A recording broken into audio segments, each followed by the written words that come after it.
What's up everybody, Roddy here from The Vault, and I've got two badass little trucks that JD found hiding right here in Mississippi. The first one is this beautiful blue little Ford. It's a 1930 Model A. This was actually featured in American Rodder magazine.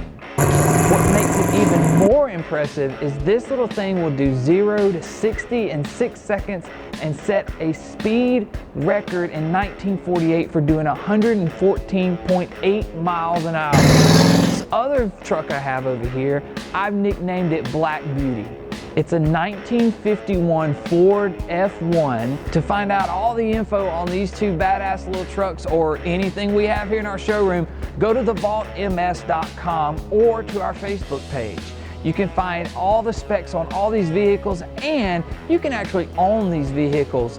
Check out our December 5th auction that's coming up, or come by and hang out with us on December 4th at our preview party.